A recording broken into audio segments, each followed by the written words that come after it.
another episode of Homecoming, and I have with me no one else but Nana Opoku, the artist, designer from Tema, Ghana. What makes you an artist? I create work, all sorts of work with my computer, with my pen, paper, just drawing, designs on my, my free time. I do this for work. This is what I do, and I love it, and I'm happy to do this every day of my life. At what point did you start designing? So I've been creating work ever since I was young, since I was a child. I watch something, maybe a cartoon, I read a book. I want to create it in my own way, replicate it. And that's how I started doing this since I was a child. And it's carried on with me growing up. It's one of those things that even though I studied math, economics, statistics, I was always creating. I was always designing a logo for somebody, designing a website for somebody. And it stuck with me. So I've been fortunate, I've been privileged to be able to turn it into a career.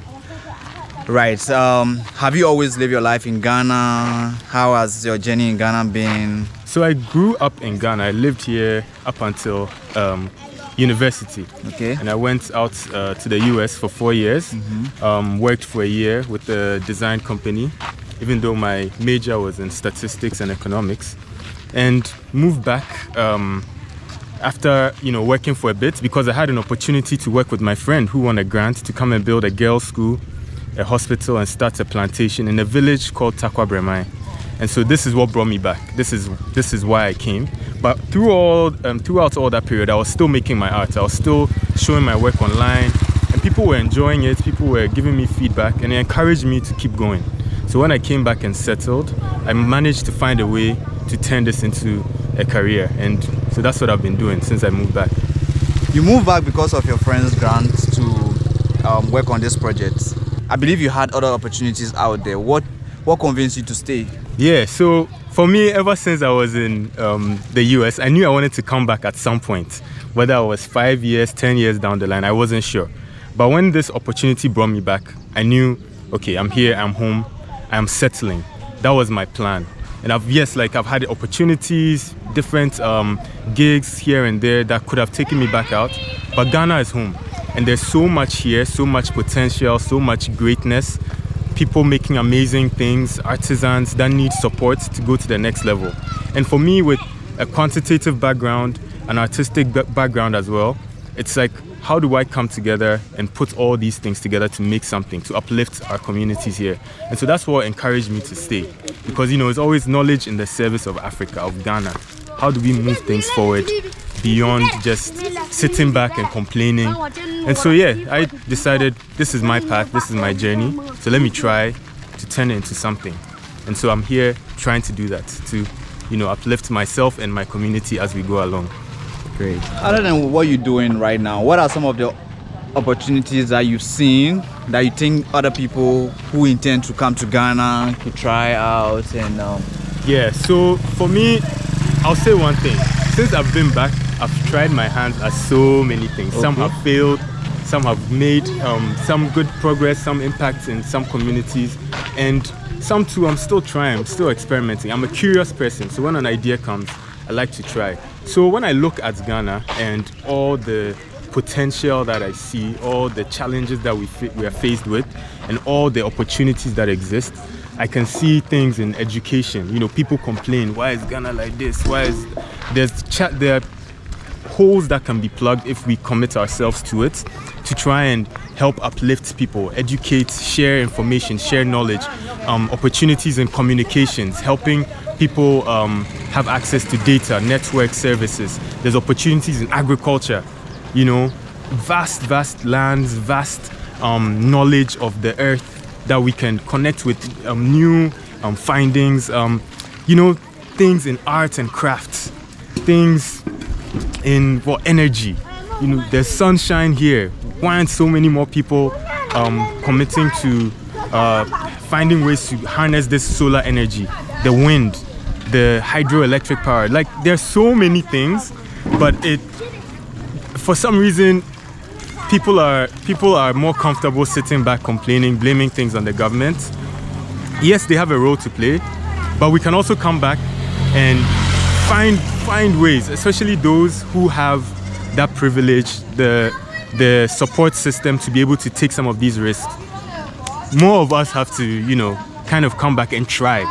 It's better to try, fail, learn from that than to just sit back and complain. And that's my attitude, and that's what I'm trying to do. My field is in the art and design space. Yes, I like to try different things and go beyond my comfort zone, but this is what I'm doing now. And for other people who have expertise in other fields, they should also come back and come and try something. But you didn't come back to Ghana because you wanted to come to Ghana. You came to Ghana because your friend won the grant and there was an opportunity to work in Ghana with a grant.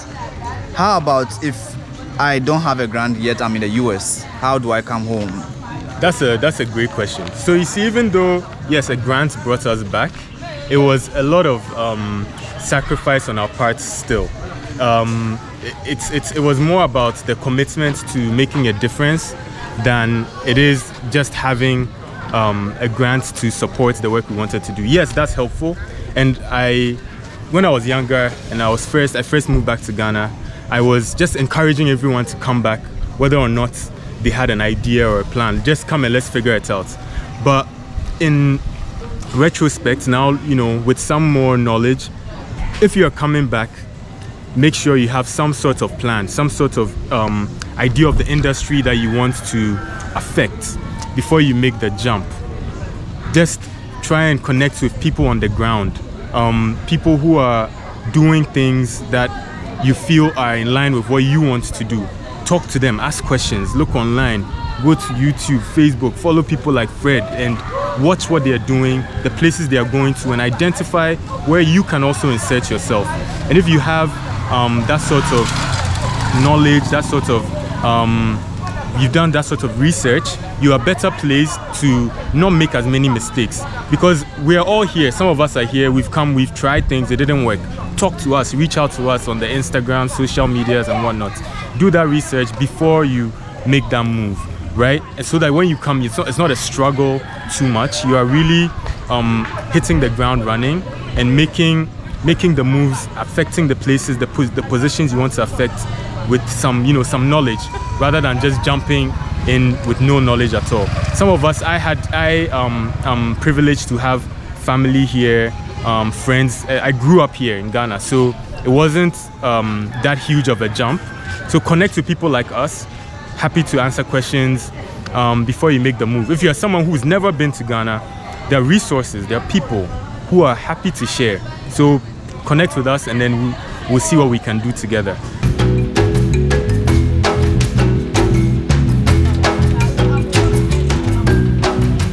That's Nadoli. Look at this beautiful stuff. We came here to get some beautiful cloths, talk to Winifred, who is the master weaver over here. Her apprentices doing amazing work. And you can't leave here empty-handed.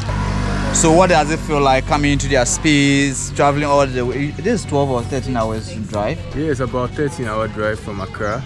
But it's worth it, And then you come, you source your product from here, and then how tell me the feeling. It feels good. It's like one of those things that feels necessary, because these guys are producing amazing clothes and we have to patronize the products that we're making in the country. So it feels good to come all the way here, speak with the people making the stuff and supporting them.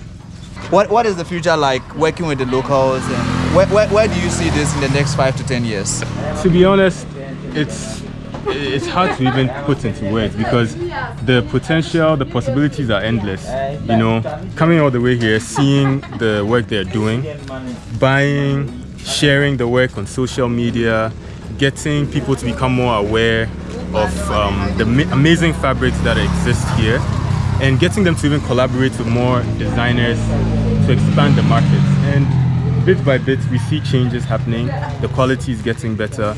They are interfacing more with other designers. And 5 to 10 years time, you should be seeing more Ghanaians wearing the stuff here, and even worldwide, seeing more fabrics, hand-woven fabrics from Wa, from Nadoli, Nandom, being worn proudly, because it's quality, it's handmade, and you know where it's coming from.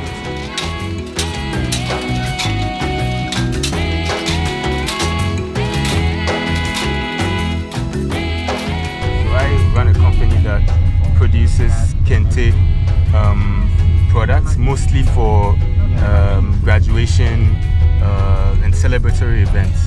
And I started this almost 10 years ago when I was still a student, because I'm an artist, and I found that beyond just selling my work and selling my designs, there was something very directly impactful in my community by supporting the artisanal culture. And so 10 years ago is when I made that start, and ever since then it's kind of continued with everything that I do. And so, you know, when you do this sort of work, it's directly coming to, you know, the people who need it most, the people on the ground doing the actual work. And so it's important to seed the community in this way. So Isaac, how was it growing up in Ghana, and at what point did you decide to move out of Ghana? Growing up here was amazing. I had a wonderful childhood with my 2 brothers. Growing up in Tema, Community 11 to be precise. We had our area squad, riding our bikes, playing football every day, basketball. Tema to the wall, you know. Yo. It was fun. I had a great childhood. And, you know, just that sense, that feeling of connectedness to my community, something that never left me. And so even though I did go to uni in the US, I always wanted to come back and be part of this community, grow with it, and, you know, kind of make a mark here, connect to my people here and build something, whatever it is. It's something that I always wanted to do. And so I'll say when I was in high school, I went to an international school in Tema. And when you go to an international school, a lot of the natural progression is to go outside for university education.